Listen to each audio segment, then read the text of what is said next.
Instagram ಅನೇಕ ಅವಕಾಶಗಳನ್ನ ತನ್ನೊಳಗೆ ಅಡಗಿಸಿಟ್ಟುಕೊಂಡಿರುವಂತಹ ಒಂದು ದೈತ್ಯ ಸಾಗರ. ಇಲ್ಲಿ ಯಶಸ್ಸನ್ನ ಕಾಣಬೇಕು ಅಂತ ಈ ಸಮುದ್ರದ ಆಳಕ್ಕೆ ಇಳಿದಂತ ಅನೇಕ ಜನರು ತಮ್ಮ ಗುರಿಯನ್ನ ತಲುಪಿದ್ದಾರೆ. ಆದ್ರೆ ಇನ್ನು ಅನೇಕ ಜನರು ಈ ದೈತ್ಯ ಸಾಗರದ ಸುಳಿಗೆ ಸಿಕ್ಕಿ ತಮ್ಮ ಜೀವನವನ್ನೇ ಹಾಳು ಮಾಡಿಕೊಂಡಿದ್ದಾರೆ. ಇದೇ ರೀತಿ ಇನ್ಸ್ಟಾಗ್ರಾಮ್ ನಲ್ಲಿ ಇನ್ಫ್ಲುಯೆನ್ಸರ್ ಆಗಬೇಕು ಎಂದು ಆಸೆಯನ್ನ ಹೊಂದಿದ್ದಂತಹ ಕೆಳ ಮಾಧ್ಯಮ ವರ್ಗದ ಯುವತಿ ತಾನು ಕೂಡಿಸಿಟ್ಟಂತಹ ಹಣದಲ್ಲಿ ಒಂದು ಮೊಬೈಲ್ ಫೋನ್ ಅನ್ನ ಖರೀದಿಸಿ ತನ್ನ ತಂದೆ ತಾಯಿಗಳು ಕೆಲಸಕ್ಕೆ ಹೋದಂತಹ ಸಂದರ್ಭದಲ್ಲಿ ವಿಡಿಯೋಗಳನ್ನ ಶೂಟ್ ಮಾಡಿ ಇನ್ಸ್ಟಾಗ್ರಾಮ್ ನಲ್ಲಿ ಅಪ್ಲೋಡ್ ಮಾಡಲು ಪ್ರಾರಂಭಿಸ್ತಾಳೆ. ಕ್ರಮೇಣವಾಗಿ ಈಕೆಯ ಕಂಟೆಂಟ್ ಗಳು ಕೂಡ ಜನರಿಗೆ ಇಷ್ಟವಾಗಲು ಪ್ರಾರಂಭವಾಗುತ್ತೆ. ಎಲ್ಲವೂ ಅಂದುಕೊಂಡಂತೆ ನಡೆಯುತ್ತಿರುವಂತಹ ಸಂದರ್ಭದಲ್ಲಿ ಈಕೆಯ ಜೀವನದಲ್ಲಿ ಒಂದು ಭೂತದ ಪ್ರವೇಶವಾಗುತ್ತೆ. ಇದು ಅಂತಿಂತ ಸಾಮಾನ್ಯವಾದ ಭೂತವಲ್ಲ. ಯಾವುದು ತನ್ನ ಜೀವನದಲ್ಲಿ ನಡೆಯಬಾರದು ಅಂತ ಆಕೆ ಅಂದುಕೊಂಡಿದ್ಲೋ ಅದೇ ರೀತಿ ಆಕೆಯ ಜೀವನದಲ್ಲಿ ನಡೆದು ಹೋಗುತ್ತೆ. ಈಕೆಯ ಜೀವನದಲ್ಲಿ ಕಾಲಿಟ್ಟಂತ ಆ ಭೂತ ಈಕೆಯ ಜೀವನವನ್ನೇ ಸರ್ವನಾಶ ಮಾಡಿಬಿಡುತ್ತೆ. ಇದು ನಾವು ಚಲನಚಿತ್ರಗಳಲ್ಲಿ ನೋಡುವಂತಹ ಸಾಮಾನ್ಯವಾದ ಭೂತವಲ್ಲ, ಇದು ನರರೂಪದಲ್ಲಿರುವಂತಹ ಭೂತ. ಇದು ಇಡೀ ಭಾರತವನ್ನೇ ನಿಬ್ಬೆರಗಾಗಿಸಿದಂತಹ case, the dark case of Sonia Kumari. Sonia ಕುಮಾರಿಯ ಕುಟುಂಬ ದೂರದ ಬಿಹಾರದಿಂದ ಬಂದು ಪಶ್ಚಿಮ ದೆಹಲಿಯ ನಾಂಗ್ಲೋಯಿ ಎಂಬ ಪ್ರದೇಶದಲ್ಲಿ ಬದುಕನ್ನ ಕಟ್ಟಿಕೊಂಡಿರುತ್ತಾರೆ.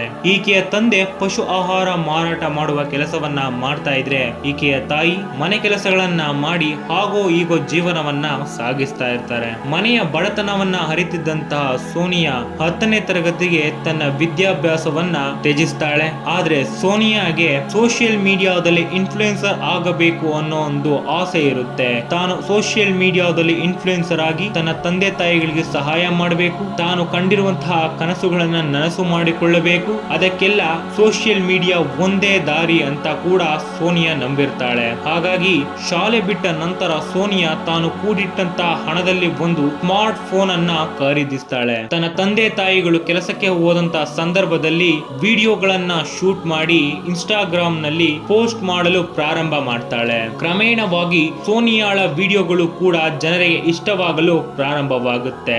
ಆಗಾಗ ಸೋನಿಯಾ ಹೊರಗಡೆ ಹೋಗಿ ಅಲ್ಲಿ ಶೂಟಿಂಗ್ ಮಾಡಿ ಫೋಟೋಗಳನ್ನ ಇನ್ಸ್ಟಾಗ್ರಾಮ್ ನಲ್ಲಿ ಹಂಚಿಕೊಳ್ಳಲು ಪ್ರಾರಂಭ ಮಾಡ್ತಾಳೆ. ಇದರಿಂದ ಸೋನಿಯಾಳ ಇನ್ಸ್ಟಾಗ್ರಾಮ್ ನಲ್ಲಿ ಫಾಲೋವರ್ಸ್ ಗಳ ಸಂಖ್ಯೆ ಕೂಡ ಗಣನೀಯವಾಗಿ ಏರಿಕೆ ಆಗಲು ಪ್ರಾರಂಭವಾಗುತ್ತೆ. ಇನ್ನೇನು ಈಕೆಯ ಇನ್ಸ್ಟಾಗ್ರಾಮ್ ಖಾತೆಯಲ್ಲಿ 7,000ಕ್ಕೂ ಅಧಿಕ ಫಾಲೋವರ್ಸ್ ಗಳು ಈಗಾಗಲೇ ಇರ್ತಾರೆ. ಎಲ್ಲವೂ ಅಂದುಕೊಂಡಂತೆಯೇ ಆಗುತ್ತಿದೆ ಅನ್ನುವಷ್ಟರಲ್ಲಿ ಇನ್ಸ್ಟಾಗ್ರಾಮ್ ನಲ್ಲಿ ಒಂದು ಭೂತದ ಪರಿಚಯವಾಗುತ್ತೆ. ಹೀಗೆ ಭೂತದ ಹೆಸರಿನಲ್ಲಿ ಪರಿಚಯವಾದಂತಹ ವ್ಯಕ್ತಿಯ ಜೊತೆಗಿನ ಸ್ನೇಹ ಪ್ರೀತಿಯಾಗಿ ಬದಲಾಗುತ್ತೆ. ಈ ಭೂತದ ಹೆಸರಿನಲ್ಲಿ ಪರಿಚಯವಾದಂತಹ ವ್ಯಕ್ತಿಯೇ ಸಂಜು. ಈತನಿಗೆ ಪ್ರೀತಿಯಿಂದ ಸೋನಿಯಾಳೆ ಭೂತ್ ಅಂತ ಹೆಸರನ್ನ ಕೂಡ ಇಟ್ಟಿರ್ತಾಳೆ. ಆರಂಭದಲ್ಲಿ ಇವರಿಬ್ಬರ ಪ್ರೀತಿಯ ವಿಚಾರ ಯಾರಿಗೂ ಸಹ ತಿಳಿದಿರೋದಿಲ್ಲ. ಕಾಲಕ್ರಮೇಣ ಸೋನಿಯಾಳೆ ಇವರಿಬ್ಬರ ಪ್ರೀತಿಯನ್ನ ಹೊರಜಗತ್ತಿಗೆ ಪರಿಚಯ ಮಾಡಿಕೊಡುವಂತಹ ಕೆಲಸವನ್ನ ಮಾಡ್ತಾಳೆ. ತಾನು ಸಂಜುಯೊಟ್ಟಿಗಿರುವಂತಹ ಫೋಟೋಗಳನ್ನ ಇನ್ಸ್ಟಾಗ್ರಾಮ್ ನಲ್ಲಿ ಹಂಚಿಕೊಳ್ಳಲು ಪ್ರಾರಂಭ ಮಾಡ್ತಾಳೆ. ಈ ಸೋನಿಯಾ ಸಂಜುವಿನ ಪ್ರೀತಿಯಲ್ಲಿ ಅಷ್ಟು ಆಳವಾಗಿ ಇಳಿದಿರ್ತಾಳೆ. ಸೋನಿಯಾಳ ತಾಯಿ ಮತ್ತು ಸಹೋದರನಿಗೆ ಈಕೆಯ ಪ್ರೀತಿಯ ವಿಚಾರ ಪೂರ್ತಿಯಾಗಿ ತಿಳಿದಿಲ್ಲದಿದ್ದರೂ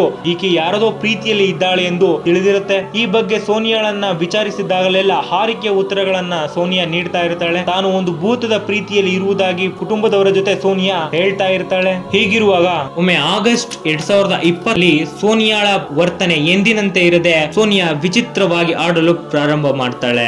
ಇದರಿಂದ ಗಾಬರಿಗೊಂಡಂತಹ ಸೋನಿಯಾಳ ಪೋಷಕರು ಸೋನಿಯಾಳನ್ನ ಹತ್ತಿರದ ಆಸ್ಪತ್ರೆಗೆ ಕರೆದೊಯ್ತಾರೆ. ದುರಾದೃಷ್ಟವಶಾತ್ ಸೋನಿಯಾ 5 ತಿಂಗಳ ಗರ್ಭಿಣಿಯಾಗಿರ್ತಾಳೆ. ಅನಂತರ ಸೋನಿಯಾ ತನ್ನ ಪೋಷಕರಿಗೆ ಸಂಜುವಿನ ವಿಚಾರವನ್ನ ಹೇಳ್ತಾಳೆ. ತಾನು ಸಂಜುವನ್ನೇ ಮದುವೆ ಆಗುವುದಾಗಿ, ಸಂಜುವೇ ತನ್ನ ಗಂಡ ಎಂಬುದಾಗಿ ಆಕೆ ತನ್ನ ಪೋಷಕರ ಬಳಿ ಹೇಳ್ತಾಳೆ. ಇನ್ನು 2023 ದೀಪಾವಳಿಯಲ್ಲಿ ಆಕೆ ತನ್ನ ಬಾಯ್ ಫ್ರೆಂಡ್ ಗಾಗಿ ಒಂದು ಹಾಡನ್ನ ಡೆಡಿಕೇಟ್ ಮಾಡಿ ಒಂದು ಸ್ಟೋರಿಯನ್ನ ಕೂಡ ಹಾಕಿರ್ತಾಳೆ. ಅದು ಭೀಮನ ಅಮಾವಾಸ್ಯೆಯ ಸಂದರ್ಭ. ಹೆಂಡತಿಯರು ಗಂಡಂದಿರ ಆಯುಷ್ಯ ವೃದ್ಧಿಗಾಗಿ ವ್ರತವನ್ನ ಮಾಡುವಂತಹ ಸಂದರ್ಭ. ಸೋನಿಯಾ ಕೂಡ ಸಂಜುವಿಗಾಗಿ ಭೀಮನ ಅಮಾವಾಸ್ಯೆಯ ವ್ರತವನ್ನ ಮಾಡಿ ಆತನಿಗಾಗಿ ಒಂದು ಸ್ಟೋರಿಯನ್ನ ಕೂಡ ಹಾಕಿರ್ತಾಳೆ.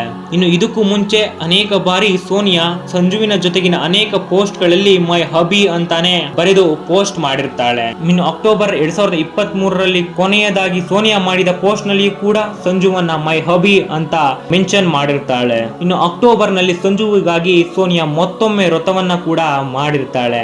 ಆದರೆ ಮಗಳ ಸಂತೋಷಕ್ಕಾಗಿ ಸೋನಿಯಾಳ ತಾಯಿ ರಜನಿ ದೇವಿ ಇವೆಲ್ಲವನ್ನ ಸಹಿಸಿಕೊಂಡಿರುತ್ತಾಳೆ. ಹೀಗಿರುವಾಗ ಅಕ್ಟೋಬರ್ 2023ರಲ್ಲಿ ಸೋನಿಯಾ ಯಾರಿಗೂ ಸಹ ತಿಳಿಸದೆ ತನ್ನ ಬಟ್ಟೆಗಳನ್ನ ಪ್ಯಾಕ್ ಮಾಡಿಕೊಂಡು ಮನೆಯಿಂದ ಹೊರಟು ಹೋಗ್ತಾಳೆ. ಸೋನಿಯಾಳನ್ನ ಹುಡುಕಿ ಬಂದಂತ ಆಕೆಯ ತಾಯಿ ಸೋನಿಯಾ ಬರೆದಂತಹ ಪತ್ರವನ್ನ ಓದ್ತಾಳೆ. ಆ ಪತ್ರದಲ್ಲಿ ಸೋನಿಯಾ ಸಂಜುವಿನ ಕುಟುಂಬದವರು ತಮ್ಮ ಮದುವೆಗೆ ಒಪ್ಪದ ಕಾರಣ ತಾವಿಬ್ಬರು ಓಡಿ ಹೋಗಿ ಮದುವೆಯಾಗುತ್ತಿರುವುದಾಗಿ ಬರೆದಿರ್ತಾಳೆ. ಇದರಿಂದ ಗಾಬರಿಗೊಂಡಂತಹ ಸೋನಿಯಾಳ ತಾಯಿ ಸೋನಿಯಾಗೆ ಕರೆ ಮಾಡಲು ಪ್ರಯತ್ನ ಪಡ್ತಾಳೆ. ಮೊದಲಿಗೆ ಸ್ವಿಚ್ ಆಫ್ ಅಂತ ಬಂದಂತಹ ಫೋನ್ ನಂತರ ಪ್ರಯತ್ನಿಸಿದಾಗ ಸಂಜು ಫೋನ್ ಅನ್ನ ಪಿಕ್ ಮಾಡ್ತಾನೆ.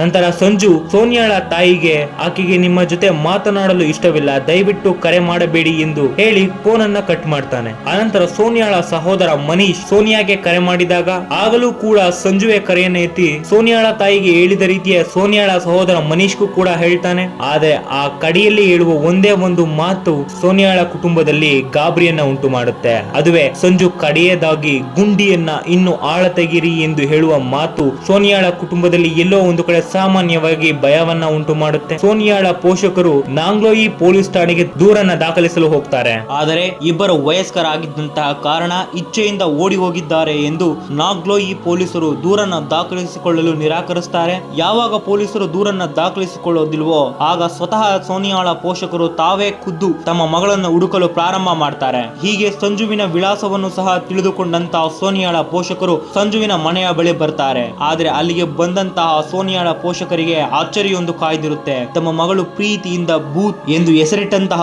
ಸಂಜು ಅಸಲಿಗೆ ಸಲೀಂ ಆಗಿರ್ತಾನೆ. ಅಂದ್ರೆ ಇವನ ನಿಜವಾದ ಹೆಸರು ಸಲೀಂ ಆಗಿರುತ್ತೆ. ಇನ್ನು ಸಂಜು ಅಲಿಯಾಸ್ ಸಲೀಂನ ಪೋಷಕರು ಸೋನಿಯಾಳ ಪೋಷಕರಿಗೆ ಸಂಜುವನ್ನ ಮನೆಯಿಂದ ಹೊರಗೆ ಹಾಕಿರುವುದಾಗಿ, ಸಂಜುವಿನ ಬಗ್ಗೆ ಯಾವುದೇ ಮಾಹಿತಿ ಇಲ್ಲವೆಂದು ಸಹ ತಿಳಿಸಿ ಸೋನಿಯಾಳ ಪೋಷಕರನ್ನ ಕಳಿಸಿಬಿಡ್ತಾರೆ. ಇದಾದ ಸ್ವಲ್ಪ ಸಮಯಕ್ಕೆ ಸೋನಿಯಾಳ ಸಹೋದರ ಮನೀಶ್ ಫೋನ್ಗೆ ಒಂದು ಕರೆ ಬರುತ್ತೆ. ಅದುವೇ ಪಶ್ಚಿಮ ಬಿಹಾರ್ ಪೊಲೀಸ್ ಠಾಣೆಯಿಂದ. ಕರೆ ಮಾಡಿದಂತಹ ಪೊಲೀಸರು ಮನೀಶ್ಗೆ ಹೀಗೆ ಹೇಳ್ತಾರೆ, ಒಂದು ನಂಬರ್ ಪ್ಲೇಟ್ ಇಲ್ಲದ ಗಾಡಿಯಲ್ಲಿ ಸೋನಿಯಾಳಿಗೆ ಸಂಬಂಧಿಸಿದ ಆಧಾರ್ ಡಾಕ್ಯುಮೆಂಟ್ಸ್ ಗಳು ಸಿಕ್ಕಿರುವುದಾಗಿ ಮನೀಶ್ಗೆ ತಿಳಿಸುತ್ತಾರೆ. ಇದರಿಂದ ಗಾಬರಿಯಾದಂತಹ ಮನೀಶ್ ನಾಂಗ್ಲೋಯಿ ಪೊಲೀಸರಿಗೆ ವಿಷಯವನ್ನ ತಿಳಿಸಿ ಅವರ ಜೊತೆಗೆ ಪಶ್ಚಿಮ ಬಿಹಾರ ಪೊಲೀಸ್ ಠಾಣೆಗೆ ಹೋಗ್ತಾನೆ. ಅಲ್ಲಿ ಈಗಾಗಲೇ ಪೊಲೀಸರು ಸಂಜುವನ್ನ ಅರೆಸ್ಟ್ ಮಾಡಿರ್ತಾರೆ. ನಂತರ ಪೊಲೀಸರು ವಿಚಾರಣೆಯನ್ನ ಆರಂಭ ಮಾಡ್ತಾರೆ. ಮೊದಲಿಗೆ ಸೋನಿಯಾ ಯಾರು ಎಂದೇ ತಿಳಿದಿಲ್ಲ ಎಂದು ಹೇಳುವ ಸಂಜು ಯಾವಾಗ ಪೊಲೀಸರು ತಮ್ಮ ಲಾಠಿ ರುಚಿಯನ್ನ ತೋರಿಸ್ತಾರೋ ಆಗ ಎಲ್ಲಾ ವಿಚಾರಗಳನ್ನ ಸಹ ಪೊಲೀಸರ ಮುಂದೆ ಬಿಚ್ಚಿಡ್ತಾನೆ. 2023ರ ಅಕ್ಟೋಬರ್ ನಲ್ಲಿ ಸೋನಿಯಾ ಮನೆ ಬಿಟ್ಟು ಬಂದಂತಹ ದಿನ ರಾತ್ರಿ ಸಂಜು ಸೋನಿಯಾಳನ್ನ ಒಂದು ಬಾಡಿಗೆ ಕಾರ್ ಮೂಲಕ ಕರೆದೊಯ್ತಾನೆ. ಈ ಸಂಜು ಅಲಿಯಾಸ್ ಸಲೀಂನ ಗೆಳೆಯರಾದಂತಹ ಪಂಕಜ್ ಮತ್ತು ವೃತಿಕ್ ಮಾರ್ಗ ಮಧ್ಯೆ ಜೊತೆ ಆಗ್ತಾರೆ. ಆನಂತರ ಸ್ವಲ್ಪ ದೂರ ಸಾಗಿದ ನಂತರ ಸೋನಿಯಾ ಸಂಜುವಿಗೆ ತನ್ನನ್ನು ಮದುವೆಯಾಗು ಎಂದು ಒತ್ತಾಯಿಸಲು ಪ್ರಾರಂಭ ಮಾಡ್ತಾಳೆ. ಆದ್ರೆ ಸಂಜುಗೆ ಸುತಾರಾಮ್ ಸೋನಿಯಾಳನ್ನ ಮದುವೆಯಾಗಲು ಇಷ್ಟವಿರೋದಿಲ್ಲ. ಆದ್ರೂ ತನ್ನ ಗೆಳೆಯರ ಸಮ್ಮುಖದಲ್ಲಿ ಮದುವೆಯಾಗುವುದಾಗಿ ಸಂಜು ಸೋನಿಯಾಳಿಗೆ ಹೇಳ್ತಾನೆ. ಸ್ವಲ್ಪ ದೂರ ಸಾಗಿದ ನಂತರ ಸಂಜು ಮತ್ತು ಆತನ ಗೆಳೆಯರು ಮಾರ್ಗ ಮಧ್ಯೆ ಸೋನಿಯಾಳನ್ನ ಕಾರಿನಲ್ಲಿಯೇ ಬಿಟ್ಟು ಮದ್ಯ ಸೇವನೆ ಮಾಡ್ತಾರೆ. ಅನಂತರ ರೋಟಿಕ್ ನಿಂದ 24 ಕಿಲೋಮೀಟರ್ ದೂರದಲ್ಲಿರುವಂತಹ ಮದೀನಾದ ನಿರ್ಜನ ಪ್ರದೇಶಕ್ಕೆ ಸೋನಿಯಾಳನ್ನ ಕರೆದೊಯ್ತಾರೆ. 7 ತಿಂಗಳ ಗರ್ಭಿಣಿ ಎಂದು ಸಹ ನೋಡದೆ ಮೂವರು ಆಕೆಯನ್ನ ಕಾರಿನಿಂದ ಹೊರಗಿಳಿದು ಮನಬಂದಂತೆ ಕಾಲಿನಿಂದ ಒದಿತಾರೆ. ಅನಂತರ ಈ ಸಂಜು ಅಲಿಯಾ ಸಲೀಂ ಕಾರಿನಲ್ಲೇ ಇದ್ದಂತಹ ಚಾರ್ಜಿಂಗ್ ವೈರ್ ಅನ್ನ ಬಳಸಿ ಆಕೆಯ ಕುತ್ತಿಗೆಯನ್ನ ಸುತ್ತಿ ಆಕೆಯನ್ನ ಸಾಯಿಸಿ ಅಲ್ಲಿಯೇ ಹೂತು ತಮಗೆ ಏನು ತಿಳಿದಿಲ್ಲವೆಂಬಂತೆ ಅದೇ ದಿನ ದೆಹಲಿಗೆ ವಾಪಸ್ ಆಗ್ತಾರೆ. ಇನ್ಸ್ಟಾಗ್ರಾಮ್ ನಲ್ಲಿ ಇನ್ಫ್ಲುಯೆನ್ಸರ್ ಆಗಬೇಕು, ಈ ಮೂಲಕ ತಾನು ಕಂಡಿದ್ದಂತಹ ಕನಸುಗಳನ್ನೆಲ್ಲ ನನಸು ಮಾಡಿಕೊಳ್ಳಬೇಕು ಅಂದುಕೊಂಡಿದ್ದಂತಹ 20 ವರ್ಷದ ಸೋನಿಯಾ ಯಾವುದೋ ಗೊತ್ತಿಲ್ಲದ ವ್ಯಕ್ತಿಯ ಪ್ರೀತಿಯಲ್ಲಿ ಬಿದ್ದು ಪ್ರಪಂಚವನ್ನೇ ಕಾಣದ 7 ತಿಂಗಳ ಮಗುವಿನೊಂದಿಗೆ ಬೀದಿಗೆ ಹೆಣವಾಗಿ ಹೋಗ್ತಾಳೆ. ಭಾರತದಲ್ಲಿ ಇದೇ ರೀತಿ ಇನ್ಸ್ಟಾಗ್ರಾಮ್ ನಲ್ಲಿ ಪರಿಚಯವಾದಂತಹ ವ್ಯಕ್ತಿಯನ್ನು ನಂಬಿ ಮೋಸ ಹೋದಂತಹ ಪ್ರಕರಣಗಳು ದಿನೇ ದಿನೇ ಹೆಚ್ಚಾಗುತ್ತಲೇ ಇದೆ. ಏನೇ ಇರಲಿ ನಮ್ಮ ಸುರಕ್ಷತೆ ಅನ್ನೋದು ಬಹಳ ಮುಖ್ಯ. ಹಾಗಾಗಿ ಗೊತ್ತಿಲ್ಲದವರ ಜೊತೆ ಸ್ನೇಹ ಸಂಬಂಧ ಬೆಳೆಸುವ ಮುಂಚೆ ಎಚ್ಚರವಿರಲಿ. ಹಾಗೆ ಈ ವಿಡಿಯೋ ನಿಮಗೆ ಇಷ್ಟ ಆಗಿದ್ರೆ ನಮ್ಮ ಚಾನೆಲ್ ಅನ್ನು ಸಬ್ಸ್ಕ್ರೈಬ್ ಮಾಡಿ ಮತ್ತು ಈ ವಿಡಿಯೋ ಒಂದು ಲೈಕ್ ಮಾಡಿ ಹಾಗೂ ನಿಮ್ಮ ಫ್ರೆಂಡ್ಸ್ ಅಂಡ್ ಫ್ಯಾಮಿಲಿ ಮೆಂಬರ್ಸ್ಗೆ ಈ ವಿಡಿಯೋನ ಶೇರ್ ಮಾಡಿ.